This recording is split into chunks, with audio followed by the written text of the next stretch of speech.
Na noite de 23 de maio de 2010, quando Mércia Miki Nakashima deixou a casa da família em Guarulhos, dirigindo seu Honda Fit prata, ninguém imaginava que aquele seria o último registro claro de sua presença. Mércia tinha 28 anos, era advogada, tranquila, responsável, alguém que seguia rotinas com precisão quase metódica. Por isso, quando o silêncio começou a se estender por horas além do normal, a estranheza virou preocupação imediata. A família tentou contato repetidas vezes, ligou para amigos, verificou hospitais, buscou informações em todos os lugares possíveis. Nada. O celular estava mudo, as mensagens não eram entregues, e a ausência de qualquer pista inicial criava uma sensação de suspensão, como se o tempo tivesse entrado em outra velocidade. Esse desaparecimento tão abrupto seria o ponto de partida para uma investigação que revelaria um entrelaçamento entre ciúme, controle emocional, vigilância silenciosa e uma premeditação fria capaz de reorganizar uma noite inteira, minuto a minuto. As primeiras horas após o sumiço seguiram o padrão clássico de casos urgentes: busca por rastros, tentativa de contato e verificação de lugares onde Mércia poderia ter passado. Mas logo ficou claro que não havia desvios, encontros, compromissos ou imprevistos. Ela simplesmente deixou de existir na rota entre a casa da família e seu destino. A polícia foi acionada ainda no início da manhã seguinte e começou a trabalhar com o que tinha: relatos da família, registros telefônicos iniciais e uma tentativa de reconstruir os últimos passos dela. Foi então que um nome surgiria com um peso inesperado. O nome que orbitava a vida de Mércia com insistência: o de seu ex-namorado, Misael Bispo de Souza, ex-policial militar e também advogado. Ele não era um detalhe comum, nem uma coincidência emocional. Era alguém que não aceitava o fim do relacionamento. Alguém que continuava tentando manter controle e proximidade, mesmo contra a vontade dela. Nos bastidores, pessoas próximas confirmaram que Mércia vinha tentando se afastar definitivamente. Ela evitava encontros, recusava ligações e descrevia o comportamento de Misael como insistente e desconfortável. Essas informações começaram a chamar a atenção dos investigadores, que perceberam que havia ali mais que um rompimento recente. Havia um histórico de aproximação excessiva, vigilância e tentativas de impor presença. Quando a polícia cruzou os primeiros dados de telefonia, descobriu que o celular de Misael estava ativo em áreas que coincidiam, em horários críticos, com o trajeto de Mércia. Esse dado ainda não provava nada, mas era forte o suficiente para acender um alerta. Enquanto isso, voluntários ajudavam nas buscas e o caso ganhava dimensão pública. 2 dias depois, um acontecimento mudaria completamente a direção da investigação. Um pescador avistou algo estranho na superfície da represa de Nazaré Paulista. Era o carro de Mércia, parcialmente submerso. A cena era impactante. Quando as equipes removeram o veículo da água, perceberam que aquilo não podia ter sido acidente.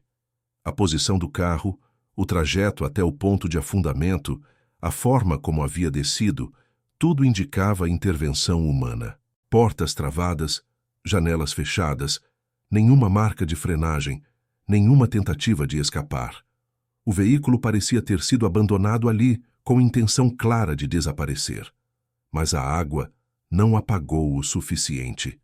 Não apagou o necessário. A perícia começou imediatamente, analisando cada centímetro do carro, cada marca deixada na lataria, cada vestígio que pudesse indicar o que aconteceu antes de ele tocar a água. E foi nessa investigação inicial, cruzando dados técnicos, depoimentos e comportamento emocional, que a polícia começaria a formar a linha narrativa que transformaria esse caso em um dos mais emblemáticos do país. Uma linha que apontava na direção de alguém que sabia demais, que estava no lugar errado na hora certa e que tinha todos os motivos para tentar reescrever o fim daquela noite. A descoberta do carro de Mércia submerso na represa de Nazaré Paulista transformou o desaparecimento em algo muito mais sombrio. A equipe de resgate observou de imediato que o veículo não havia simplesmente despencado ali por acidente. As portas estavam travadas, as janelas fechadas e não existiam arranhões, marcas de frenagem ou qualquer indício de que o carro tivesse perdido o controle antes de entrar na água. Era como se tivesse sido conduzido até aquele ponto exato, de maneira lenta, calculada, silenciosa. Para a polícia, aquela cena não representava apenas um carro abandonado, representava intenção, representava ocultação, representava alguém que tentou, de forma metódica, eliminar vestígios e ganhar tempo. O trajeto também despertava suspeitas. A represa ficava longe de qualquer caminho que Mércia faria naturalmente. Era uma área isolada, de difícil acesso, sem iluminação e desconhecida para quem não conhecia a região. A pergunta imediata era simples: o que levaria uma advogada, sozinha, àquela estrada estreita e escura em plena noite? A resposta mais provável era também a mais perturbadora: nada. Ela não tinha motivo para estar ali. E se ela não tinha motivo, alguém mais a levou ou conduziu parte dos eventos que a colocaram naquele destino final. A perícia reforçou essa hipótese ao identificar que o carro entrou na água sem hesitação, como se estivesse sendo guiado de forma deliberada. Não houve curva brusca, desvio ou frenagem. Houve direção. Direção acompanhada de intenção. Enquanto a perícia analisava o carro, a equipe de investigação se aprofundava em depoimentos. Pessoas próximas confirmaram que Mércia não conhecia aquela região e jamais dirigiria até ali por escolha própria. Somado a isso, a análise das antenas de telefonia trouxe um elemento crucial. O celular de Misael havia sido registrado em áreas compatíveis com o trajeto até a represa naquela mesma noite. O cruzamento desses dados com os horários indicou que ele não apenas esteve na direção geral de Nazaré Paulista, mas permaneceu naquela área por períodos significativos. Era um movimento incompatível com qualquer desculpa casual. Não era alguém passando por ali. Era alguém estacionando, retornando, circulando e verificando. Comportamento típico de preparação. Ao mesmo tempo, surgiam relatos de moradores que afirmavam ter ouvido o barulho de uma moto na madrugada. Não era comum haver movimento naquela estrada naquele horário. Alguns diziam ter ouvido o mesmo motor passando mais de uma vez, com acelerações seguidas de silêncio. Outros comentaram sobre vozes distantes, ecoando perto da margem, como se alguém estivesse avaliando o terreno. Esses relatos, embora não fossem conclusivos isoladamente, começaram a se alinhar com o restante da investigação. A moto que circulava naquela noite coincidia com o modelo que Misael possuía, e o horário relatado pelos moradores era compatível com o período em que o celular dele registrou presença naquela área. A essa altura, as informações emocionais e técnicas começavam a se encontrar. O histórico de controle, a tentativa de manter proximidade, as mensagens insistentes e a recusa em aceitar o fim do relacionamento formavam a motivação. A presença confirmada na rota, os deslocamentos registrados e a dinâmica do carro na represa formavam a oportunidade. E o isolamento do local, a ausência de câmeras, o horário da madrugada e o comportamento pós-desaparecimento revelavam a execução e a tentativa de ocultação. Cada peça que surgia reforçava a anterior, tornando a linha narrativa mais sólida. A família de Mércia acompanhava tudo em desespero crescente. A descoberta do carro trouxe esperança e medo ao mesmo tempo. Esperança de respostas, medo do que estava por vir. A polícia sabia que recuperar o veículo não era o suficiente. Precisavam entender o que culminou naquele destino. Precisavam localizar testemunhas, buscar registros adicionais, identificar contradições e, principalmente, encontrar o elemento humano que conectasse cada passo daquela noite.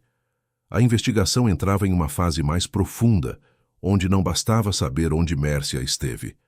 Era preciso entender quem a seguiu, quem cruzou sua rota e quem transformou um fim de domingo em um dos casos mais marcantes do país. A investigação avançava com rapidez, porque cada nova peça encaixada reforçava a sensação de que aquele desaparecimento não tinha nada de aleatório. A represa não era um destino acidental. O carro não havia chegado ali sozinho, e os movimentos registrados pelos celulares deixavam claro que havia alguém conduzindo a narrativa daquela noite de forma precisa. Com o veículo retirado da água e as primeiras contradições analisadas, a polícia decidiu aprofundar a linha mais sensível do caso: o comportamento de Misael antes, durante e depois do desaparecimento. Ele não era apenas o ex-namorado. Era alguém que, segundo relatos, vinha insistindo em manter contato, acompanhando a rotina da vítima e demonstrando ciúmes velados. Para a polícia, motivação emocional mal resolvida é um tipo de combustível que, muitas vezes, aparece como pano de fundo em crimes premeditados. Nos dias seguintes ao desaparecimento, o comportamento de Misael chamou ainda mais atenção. Ele parecia sereno demais, cuidadoso demais, distante demais. Não procurava a família de Mércia, não demonstrava esforço para ajudar nas buscas e evitava comentar detalhes, como se medisse cada palavra. A frieza não era apenas emocional, era estratégica. A polícia percebeu que suas versões tinham lacunas e que ele evitava explicar horários específicos, trajetos feitos naquela noite e razões para estar em determinadas áreas registradas pelas antenas. Ele tentava justificar seus deslocamentos, mas nenhum argumento se sustentava diante da análise mais detalhada dos dados. Essa inconsistência começou a moldar o rumo da investigação. Enquanto os investigadores revisavam depoimentos, um nome começou a surgir ligados aos passos de Misael: o de Evandro, segurança e conhecido dele.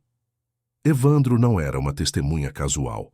Era alguém que convivia com Misael e que poderia fornecer mais contexto sobre seus hábitos, horários e comportamento. Quando foi chamado para depor, demonstrou nervosismo evidente. A polícia logo percebeu que ele sabia mais do que dizia. No início, Evandro tentou contornar perguntas diretas, mas pequenas contradições o entregaram. Os investigadores intensificaram as perguntas e passaram a comparar suas declarações com os dados já coletados. A pressão fez efeito. Evandro relatou que, na noite do desaparecimento, Misael estava inquieto, andando de um lado para o outro, fazendo ligações curtas e rápidas e demonstrando uma ansiedade incomum. O relato descrevia alguém que monitorava algo, alguém que esperava o momento exato para agir. Ele também mencionou que ouviu comentários soltos, frases vagas sobre resolver um problema e não deixar nada escapar. Embora não fossem afirmações diretas, o contexto emocional e temporal dessas frases coincidia com o horário em que Mércia desapareceu. Para a polícia, aquilo deixava claro que Misael não estava vivendo uma noite comum. Ele estava executando um movimento planejado. Ao mesmo tempo, a equipe técnica cruzava informações geográficas. O trajeto até a represa não era simples, e qualquer pessoa que chegasse ali pela primeira vez provavelmente teria dificuldades. Mas os dados mostravam que a localização do celular de Misael registrou pequenas paradas, retornos e deslocamentos repetidos na mesma área. Aquilo não parecia alguém perdido. Parecia alguém planejando o ponto exato onde poderia ocultar um veículo sem ser visto. O comportamento da moto registrada por moradores reforçava isso. Ida, volta, acelerações curtas, aproximação da margem. A moto se movia como alguém que fazia reconhecimento antes de agir. A essas informações somavam-se aspectos emocionais importantes. Amigos de Mércia relataram que ela vinha se sentindo cada vez mais pressionada, desconfortável e até com medo das investidas de Misael. Comentou que ele aparecia sem avisar em momentos inadequados. Insistia em conversas que ela não queria ter e tentava impor proximidade mesmo após o término. Esses relatos mostravam que a relação havia ultrapassado a fronteira do afeto e entrado no território do controle. Esse tipo de padrão emocional costuma anteceder ações extremas quando o agressor não aceita perder poder sobre a vítima. Com essas informações alinhadas, a investigação começou a ganhar forma definitiva. Agora havia motivação, havia oportunidade e havia elementos técnicos que sustentavam a narrativa. A cada linha cruzada, a cada depoimento confirmado, o caso deixava de ser apenas um desaparecimento e se aproximava da verdade sobre os minutos finais de Mércia e sobre quem realmente guiou sua última noite até aquele destino trágico. Agora, com depoimentos, registros telefônicos e análises técnicas se alinhando, Os investigadores já tinham clareza de que nenhum dos movimentos daquela noite foi fruto do acaso. A presença do carro na represa, a rota de difícil acesso, a dinâmica do afundamento e o comportamento posterior de Misael apontavam na mesma direção, mas faltava entender a sequência precisa dos acontecimentos. Como Mércia foi interceptada, que decisões foram tomadas, onde os caminhos deles se cruzaram e qual foi o momento exato em que a tragédia tomou forma. Para a polícia, esses detalhes eram essenciais para fechar o ciclo entre motivação e execução. Os registros de telefonia de Misael mostravam deslocamentos que coincidiam com a rota de Mércia pouco depois de ela deixar a casa da família. Isso não significava que ele estivesse o tempo todo atrás dela, mas que estava na mesma direção, fazendo paradas curtas e retomando a movimentação, como se estivesse calibrando o momento ideal para agir. A análise desses dados indicou que os celulares deles chegaram a se aproximar a distâncias compatíveis com o encontro direto. Esses dados seriam cruciais posteriormente, pois revelavam presença física próxima em horários que Misael negava veementemente. A triangulação, feita com rigor técnico, desmontava qualquer álibi que ele tentava construir. A polícia também revisitou depoimentos de pessoas que viram Mércia poucas horas antes de desaparecer. Ela estava calma, seguindo sua rotina, sem demonstrar qualquer alteração. Não havia conflito, discussão ou indício de que pudesse ter desviado o trajeto por conta própria. Isso reforçava a hipótese de que a interceptação aconteceu após ela deixar a casa dos familiares. A reconstrução sugeria que ela poderia ter sido seguida, abordada ou surpreendida em algum ponto da rota. A ausência de sinais de luta no carro, somada ao estado em que ele foi encontrado, indicava que Mércia provavelmente não estava consciente quando o veículo entrou na represa, ou sequer estava dentro dele naquele momento. A perícia também identificou que o banco do motorista estava ajustado em posição incompatível com a altura de Mércia, reforçando que outra pessoa conduziu o carro até a água. A partir desse ponto, outro dado relevante emergiu. A rota até Nazaré Paulista não era intuitiva. Era preciso conhecer bem o caminho para chegar até a margem específica onde o carro foi afundado. Isso eliminava a possibilidade de que o local tivesse sido escolhido ao acaso. Um agressor que não conhecesse a área provavelmente cometeria erros, faria desvios, deixaria marcas visíveis. Mas ali, tudo parecia ter sido feito com calma, com reconhecimento prévio. E isso coincidia com o padrão encontrado nos registros telefônicos. Ida e volta no mesmo trecho, como se o suspeito estivesse testando a rota antes da execução. O carro de Mércia, quando analisado após ser retirado da represa, forneceu mais respostas. A perícia observou marcas na parte inferior que indicavam que o veículo havia passado por terreno irregular antes de entrar na água. Não havia danos na direção, pneus ou motor que sugerissem pane. Tudo estava funcional, o que reforçava que o carro foi guiado até ali de forma intencional. A entrada na água ocorreu em linha reta, sem hesitações, sem mudanças bruscas. Era como se o motorista soubesse exatamente onde o fundo afundaria rápido, impossibilitando uma fuga ou resgate imediato. Esse tipo de precisão não acontece por improviso. Enquanto a técnica montava o cenário físico, o lado emocional ganhava forma definitiva. Amigos próximos de Mércia confirmaram episódios de insistência por parte de Misael nos dias anteriores. Ele aparecia em momentos inesperados, enviava mensagens que demonstravam incômodo com o distanciamento e dava sinais claros de que não aceitava o término. O comportamento pós-desaparecimento dele apenas reforçou essas percepções. Não procurou a família, não se envolveu nas buscas, não demonstrou surpresa com a descoberta do carro. Era como se ele já soubesse que aquele veículo não guardava mais vida alguma. Quando todas essas camadas foram sobrepostas, telefonia, perícia, relatos emocionais, comportamento suspeito, a narrativa se consolidou. O desaparecimento de Mércia não era apenas um sumiço. Era uma sequência de ações coordenadas por alguém que conhecia sua rotina, tinha motivação para atacá-la e havia planejado cada detalhe da noite que a levou ao destino final. A A expansão da investigação naquele ponto revelava uma sequência de acontecimentos que deixava cada vez menos espaço para dúvidas. Com o comportamento de Misael já mapeado e os padrões de deslocamento estabelecidos, os investigadores passaram a aprofundar o elemento humano que sustentava a trama. Eles precisavam entender não apenas onde ele esteve, mas por que esteve, como se comportou e qual o nível de preparação envolvido. Quando cruzaram registros, depoimentos e evidências periciais, perceberam que a noite do desaparecimento não foi resultado de um surto repentino. Ela tinha uma construção gradual, um acúmulo de tentativas de aproximação, tensões emocionais e movimentos calculados que já indicavam um desfecho inevitável. Mércia vinha se distanciando, deixando claro que o relacionamento havia chegado ao fim, enquanto Misael intensificava suas tentativas de manter contato, criando um ambiente de tensão silenciosa que antecede, muitas vezes, crimes de natureza passional. Esse contexto já oferecia à polícia a motivação necessária para interpretar todos os outros passos daquela noite.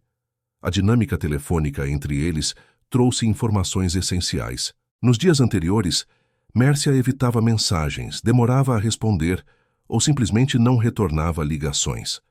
Já Misael insistia com chamadas curtas e repetidas, sempre em horários estratégicos, uma prática comum entre pessoas que tentam monitorar a rotina do outro. Essas ligações não tinham conteúdo verbal relevante, mas criavam um padrão de vigilância, revelando a necessidade contínua de controle. No dia do desaparecimento, esse padrão cresceu de maneira abrupta. As ligações vieram em sequência, e a movimentação do celular dele acompanhava uma rota que coincidia com o deslocamento de Mércia. Tecnicamente, era o tipo de comportamento que a polícia reconhece como perseguição, e emocionalmente, era o comportamento clássico de alguém que não aceita perder poder sobre a vítima. Enquanto isso, o carro retirado da represa continuava revelando detalhes que apontavam na mesma direção. A perícia notou que o banco do motorista estava ajustado para alguém mais alto que Mércia, indicando que ela não dirigia quando o carro entrou na água. Além disso, encontraram marcas compatíveis com arraste em áreas internas da porta, indicando que o veículo havia sido manuseado de maneira específica antes de afundar. O estado da lataria e a falta de amassados demonstravam que o carro não sofreu impacto brusco, reforçando a teoria de que ele foi conduzido calmamente até o ponto exato da represa. Mesmo a configuração das travas e dos vidros reforçava essa hipótese. Tudo estava fechado, tudo estava organizado de forma metódica. A partir dessas informações, os investigadores passaram a analisar não apenas o comportamento físico de Misael, mas também o psicológico. Ele tentava demonstrar frieza e normalidade, mas isso não condizia com o que se espera de alguém inocente em um caso de desaparecimento. Ele não procurou a família, não se ofereceu para ajudar nas buscas, não demonstrou preocupação pública e tampouco expressou espanto ou desespero quando o carro de Mércia foi encontrado. Esse distanciamento emocional não era apenas estranho, era incompatível com qualquer narrativa de inocência. Pessoas que amam, que se preocupam ou que simplesmente prezam pela vida de alguém próximo não conseguem manter esse tipo de controle absoluto quando algo assim acontece. Para a polícia, essa frieza era mais reveladora do que qualquer dado técnico. Somando isso aos depoimentos de pessoas próximas, os investigadores traçaram um quadro emocional completo. Mércia vinha relatando desconforto crescente com as investidas de Misael. Comentava que ele aparecia sem avisar, que insistia em conversas que ela não queria ter, que se irritava com o afastamento. Esse tipo de comportamento, embora comum em relatos de término, costuma evoluir para algo mais perigoso quando há histórico de controle ou característica possessiva. E foi justamente esse padrão que ficou evidente quando as informações foram sobrepostas: motivação emocional clara, oportunidade registrada pelos deslocamentos e execução demonstrada pelas evidências técnicas. A narrativa começava a se consolidar como um caso de violência motivada pela incapacidade de aceitar o fim de uma relação. Tudo isso reforçava a conclusão inevitável da investigação. Aquela noite Não foi fruto de acaso nem de improviso. Foi o resultado de uma sequência de atitudes premeditadas, sustentadas por vigilância, insistência e controle, que acabou levando Mércia ao destino final planejado por alguém que não aceitava perder domínio sobre ela. A reconstrução cronológica dos acontecimentos avançou para um ponto em que os investigadores já tinham não apenas a rota, mas também a lógica emocional por trás de cada movimento feito naquela noite. A análise técnica mostrava caminhos, horários, distâncias e pausas. A análise psicológica preenchia os espaços entre esses dados, explicando o comportamento de Misael com precisão inquietante. Ele era alguém que não aceitava ser contrariado, muito menos rejeitado. Quando Mércia decidiu encerrar o relacionamento, ela não apenas se afastou afetivamente. Ela retirou dele o controle que ele acreditava possuir. E isso, para pessoas com o perfil que ele apresentava, funciona como um gatilho. A polícia percebeu isso quando cruzou depoimentos antigos, relatos de amigos e registros de comportamento. Cada pequeno detalhe criava um quadro mental que se encaixava perfeitamente na escalada que culminou no desaparecimento. Enquanto isso, novas informações periciais reforçavam a tese de que tudo havia sido planejado com antecedência. Havia indícios claros de que alguém esperou o momento exato para agir, guiando Mércia a um local onde não teria como pedir ajuda e onde seu carro poderia sumir sem ser notado. O ponto da represa onde o veículo foi encontrado não era um lugar de passagem. Era um espaço isolado, silencioso, acessível apenas por quem conhecia muito bem a região. O caminho de terra de difícil acesso praticamente desaparecia durante a noite. Isso não era coincidência, era conhecimento prévio. A precisão do trajeto reforçava o nível de preparo. Não havia improviso, apenas execução. A perícia no carro continuava sendo uma das peças centrais. As marcas internas mostravam manipulação, mas sem sinais de luta intensa, indicando que Mércia provavelmente já estava fragilizada quando o veículo foi conduzido até ali. O cinto travado, o banco ajustado, a ausência de arranhões compatíveis com defesa, tudo apontava para alguém que agiu rápido e sabia exatamente o que estava fazendo. O estado do corpo confirmaria depois que ela foi ferida antes de entrar no carro. Nada sugeria acidente. Nada sugeria queda acidental na água. O carro entrou guiado em linha reta, com velocidade suficiente para afundar sem permitir reação. Esse tipo de manobra exige calma, força e ausência completa de hesitação. Do outro lado da investigação, surgiam detalhes ainda mais perturbadores quando analisados com atenção. Ao reconstituírem o tempo real da noite, perceberam que Misael teve janelas exatas para se deslocar, agir, retornar e criar uma narrativa paralela que sustentasse sua versão dos fatos. Ele evitou circular por locais com câmeras, aderiu a trajetos secundários e sempre manteve o celular em rotas que poderiam, à primeira vista, não incriminá-lo diretamente. Para alguém comum, isso seria coincidência. Para alguém com treinamento, experiência no ambiente jurídico e profundo conhecimento sobre investigações, era estratégia. Ele sabia como funcionavam perícias, sabia quais passos chamariam atenção e quais poderiam passar despercebidos se bem distribuídos ao longo da noite. Nada no comportamento dele sugeria impulsividade. A frieza era milimétrica. A falta de reação espontânea ao descobrir que Mércia estava desaparecida foi uma das peças que mais chamou a atenção dos investigadores. As pessoas próximas à vítima buscavam informações, ligavam para amigos, choravam, tentavam reconstruir qualquer detalhe. Misael não fez nada disso. Ele não procurou ninguém, não demonstrou preocupação, não pressionou a polícia por respostas, não se envolveu emocionalmente. Esse tipo de apatia não é comum. Em casos passados analisados pela equipe, esse comportamento isolado já havia sido suficiente para direcionar investigações inteiras. Pessoas inocentes tentam ajudar. Pessoas culpadas tentam desaparecer emocionalmente da situação.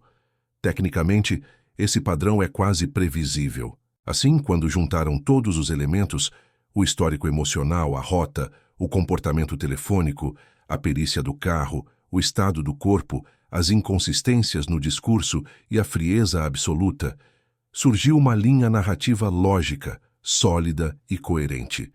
Não era mais apenas sobre onde Mércia esteve, era sobre quem manipulou cada passo até que ela não tivesse mais retorno possível.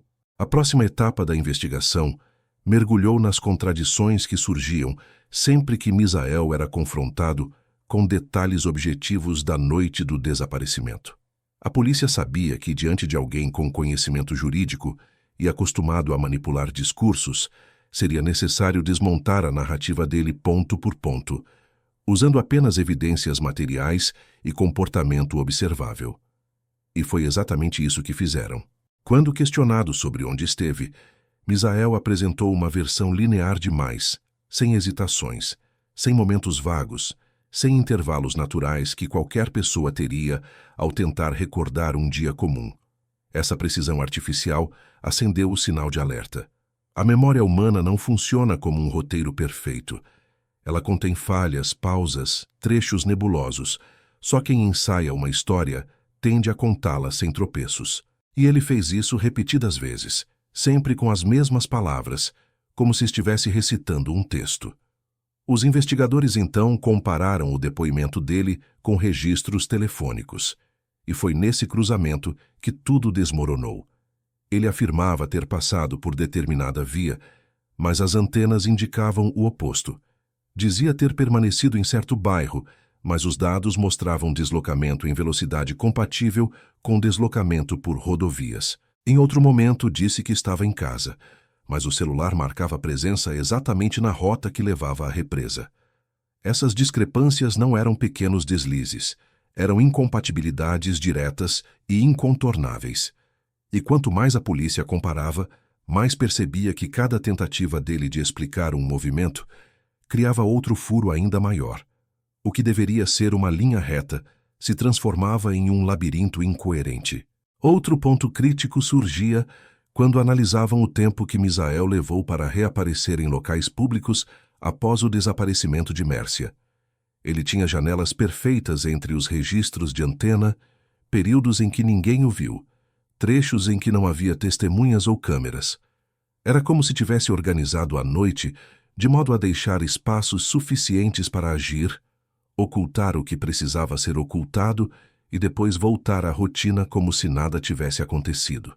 Esse tipo de planejamento era apontado pelos especialistas como um dos indícios mais fortes de premeditação e reforçava a tese de que nada naquela noite havia sido improvisado. Enquanto isso, depoimentos de pessoas próximas continuavam somando elementos ao quadro.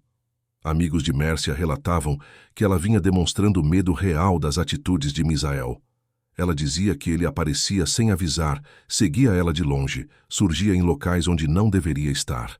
Em um dos relatos mais impactantes, uma amiga contou que Mércia desabafou dizendo que, se algo acontecesse comigo, olhem para ele primeiro. Era o tipo de frase que não se diz por acaso. Era pedido de socorro, era aviso, e, tragicamente, tornou-se também prenúncio.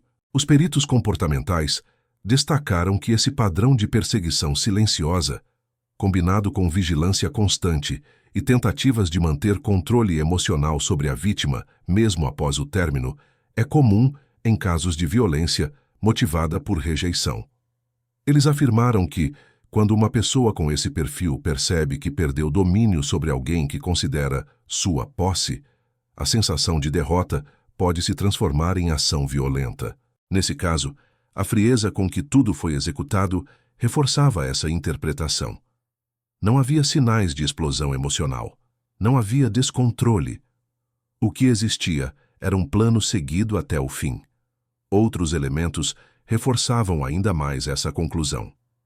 A polícia descobriu que, em dias anteriores ao desaparecimento, Misael fez pesquisas sobre caminhos alternativos, acessos secundários e horários em que a movimentação na região da represa era menor. Ele sabia quando o fluxo de carros diminuía, sabia que o trajeto ficava praticamente deserto ao anoitecer, sabia que ninguém ouviria um carro sendo jogado na água naquela área. Essa preparação não deixava margem para dúvidas, não se tratava de um encontro que saiu errado. Era um movimento pensado, articulado e executado com a intenção de fazer Mércia desaparecer sem deixar vestígios imediatos. Do ponto de vista investigativo, o mais revelador de tudo era a consistência entre os elementos. O histórico emocional explicava o motivo. A rota explicava o método. Os dados telefônicos explicavam a presença. A perícia no carro explicava a execução. Os depoimentos explicavam a relação. E o comportamento dele depois explicava a ausência de inocência. Cada peça se encaixava como se todas fizessem parte da mesma engrenagem. Não havia contradições internas na investigação. Havia apenas no discurso dele. E era justamente isso que tornava a conclusão tão robusta. As investigações avançaram para um estágio em que os detalhes já não eram apenas fragmentos isolados. Cada nova evidência surgia como uma peça essencial que reforçava o enredo invisível daquela noite, permitindo que os investigadores reconstruíssem não apenas o que aconteceu, mas o comportamento, a lógica e as intenções por trás de cada movimento. A essa altura, a polícia já tinha consciência de que o caso não se tratava apenas de encontrar provas técnicas. Era, sobretudo, uma análise profunda da mente de alguém capaz de agir com frieza, calma e meticulosidade enquanto apagava os rastros do crime. E foi ao revisar meticulosamente as horas imediatamente posteriores ao desaparecimento que os peritos descobriram algo extremamente revelador. Misael parecia ter preparado um álibi emocional antes mesmo de alguém saber que Mércia estava desaparecida. Ele manteve o telefone relativamente ativo em horários estratégicos, alternando períodos longos de silêncio com ligações curtas que, vistas fora de contexto, poderiam sugerir normalidade. Porém, inseridas na linha do tempo real, revelavam intenção clara de manipular a percepção de onde ele estava e com quem estava interagindo. Ainda mais significativo foi o padrão de deslocamentos registrado nas antenas de telefonia. Não era apenas a localização que importava. Era a velocidade, o tempo entre uma antena e outra, a distância percorrida e a ausência de desvios naturais que qualquer motorista comum teria. A rota que ele fez era linear demais, precisa demais, direcionada demais. Nada indicava hesitação, erro de caminho, mudança inesperada, atraso por trânsito ou qualquer comportamento espontâneo que caracterizaria uma pessoa circulando sem intenção criminosa. Aqueles deslocamentos só faziam sentido dentro de um cenário de execução. Os peritos destacaram que a exatidão dos trajetos revelava familiaridade profunda com cada curva, cada acesso e cada ponto cego da região. Não era alguém explorando o local. Era alguém que sabia exatamente onde precisava estar e em qual minuto precisava chegar. Enquanto os dados técnicos se encaixavam, depoimentos importantes reforçavam a gravidade do histórico entre Mércia e Misael. Familiares relataram que ela já temia pela própria integridade muito antes de desaparecer. Contava que ele surgia repentinamente em lugares onde ela estava, observava de longe, mandava mensagens insinuando que sabia por onde ela andava. Essas ações, somadas a relatos de discussões anteriores, revelavam um ciclo gradual de pressão psicológica, vigilância silenciosa e tentativas contínuas de manipular as decisões de Mércia, especialmente após o rompimento. Para a polícia, isso era crucial. O desaparecimento não começou na noite em que ela sumiu. Ele era a conclusão de um processo que vinha se construindo há meses, num crescendo que só não fora percebido em sua totalidade porque Mércia tentava, como muitas vítimas, evitar conflitos e seguir a vida. O momento em que o carro foi encontrado confirmou definitivamente a linha investigativa. Quando a perícia analisou a trajetória do veículo dentro da represa, ficou evidente que aquilo não era uma queda acidental. A direção em linha reta, a força exata do impacto, a ausência de marcas de frenagem, tudo apontava para alguém que conduziu o carro de forma deliberada até a água. Além disso, a forma como o banco estava ajustado indicava que Mércia não era a pessoa ao volante no instante da submersão. Os especialistas observaram também que, Pela profundidade e pela distância alcançada, era praticamente impossível que uma pessoa sem treinamento ou força física significativa conseguisse realizar aquela manobra sem deixar rastros de hesitação.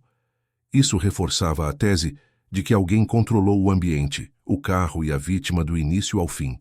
E então surgiu a peça final, que amarrava toda a narrativa: o comportamento pós-crime. Pessoas inocentes tendem a agir em desespero, buscar ajuda, pressionar autoridades, pedir informações, demonstrar preocupação real. Misael, ao contrário, manteve silêncio, distância e frieza absoluta.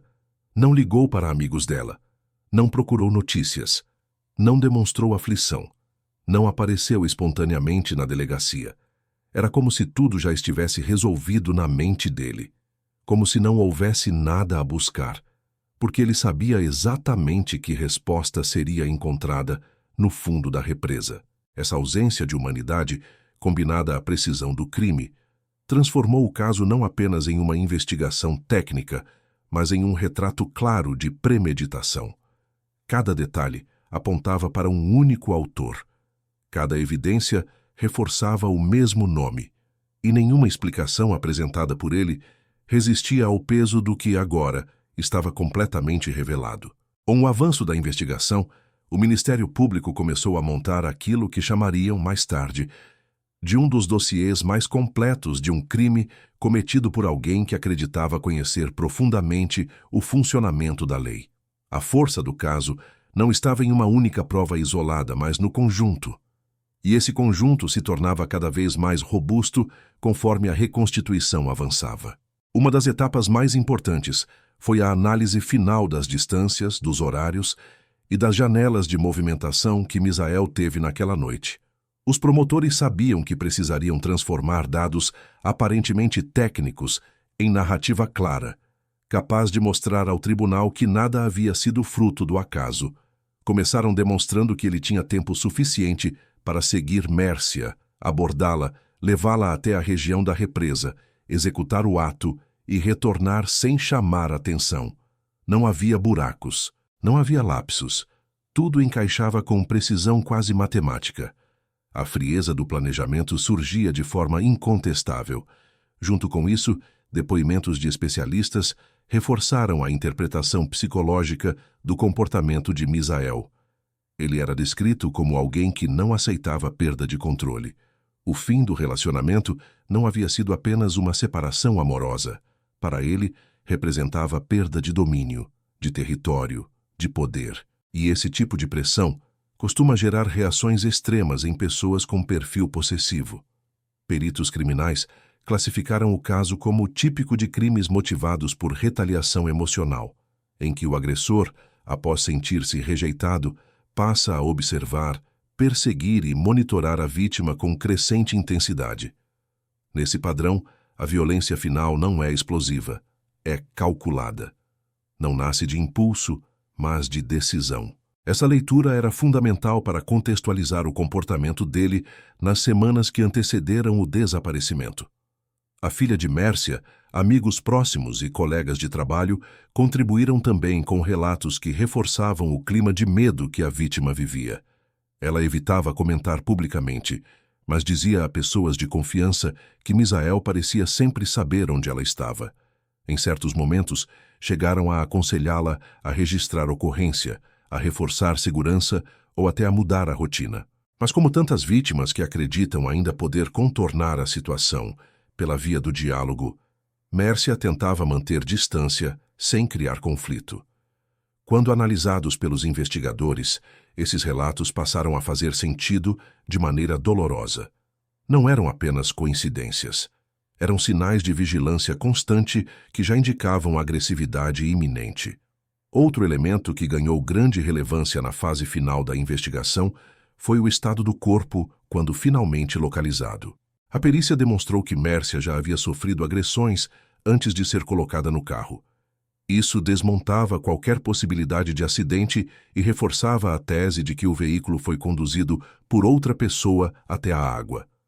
A posição dos bancos, o cinto travado, a forma como o carro submergiu, tudo isso foi reconstruído em simulações detalhadas, Nenhum desses elementos combinava com a ideia de uma queda espontânea.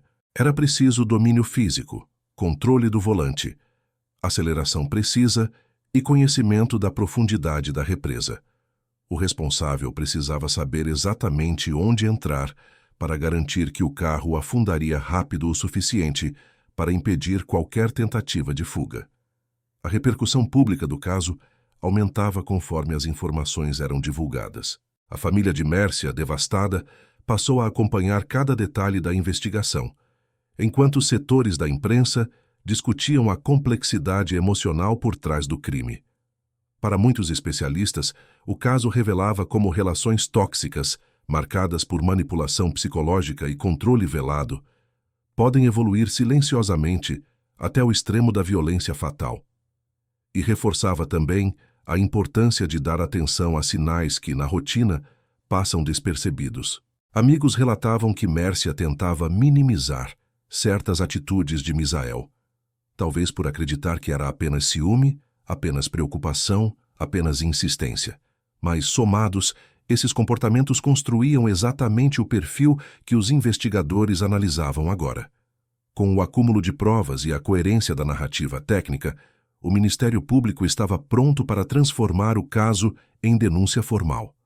Havia rota, havia intenção, havia oportunidade, havia contradições gritantes e havia, sobretudo, o retrato psicológico de alguém que jamais aceitou perder o controle.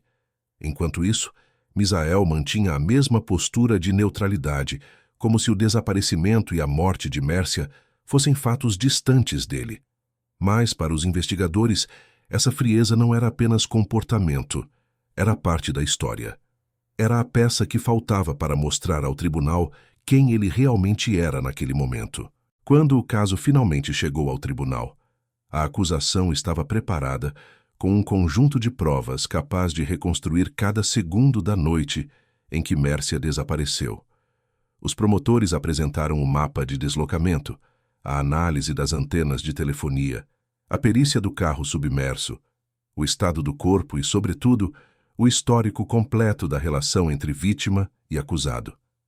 A estratégia era simples: mostrar que não existiam coincidências, apenas escolhas. Mostrar que nada naquela noite aconteceu sem intenção.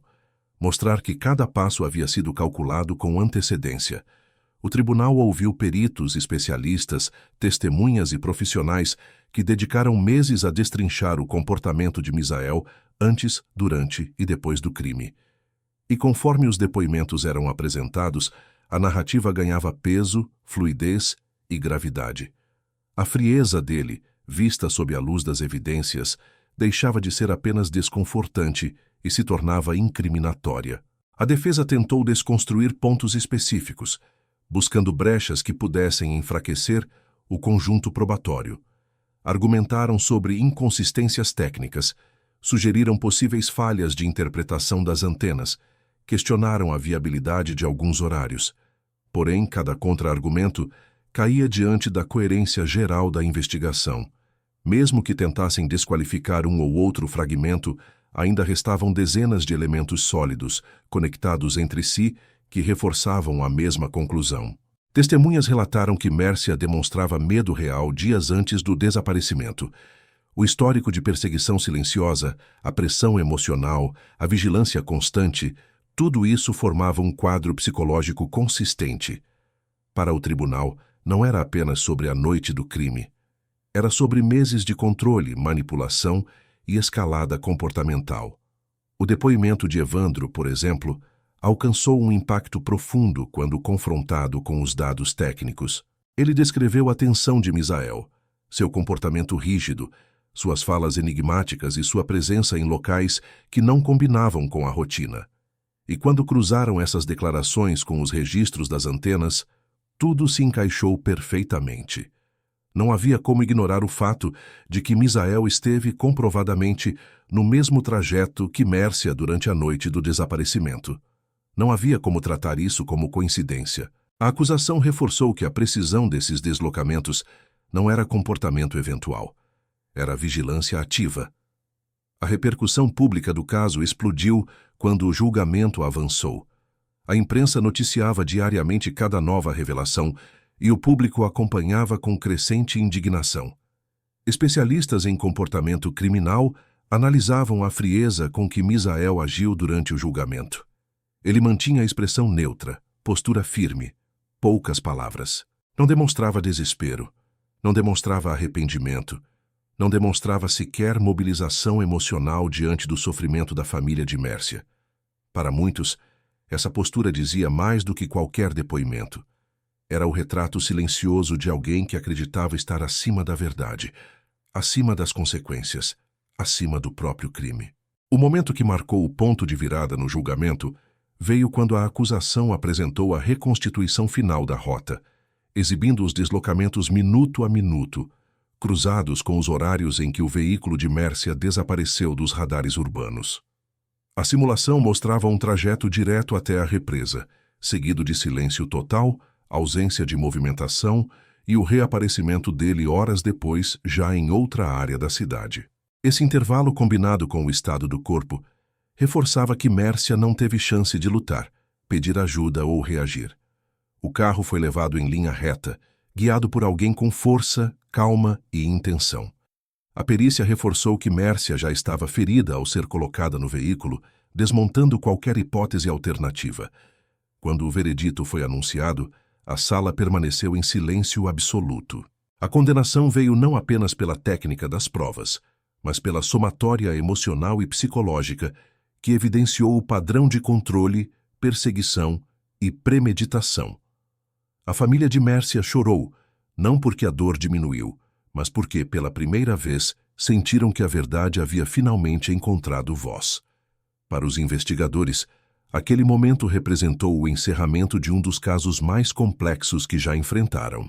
E para o público, tornou-se um alerta sobre como sinais silenciosos podem anunciar tragédias evitáveis. Se você chegou até aqui, ajude esse caso a alcançar mais pessoas. Curta o vídeo, inscreva-se e ative as notificações para acompanhar novas investigações profundas como esta. Sua interação fortalece o canal e mantém vivas histórias que jamais devem ser esquecidas.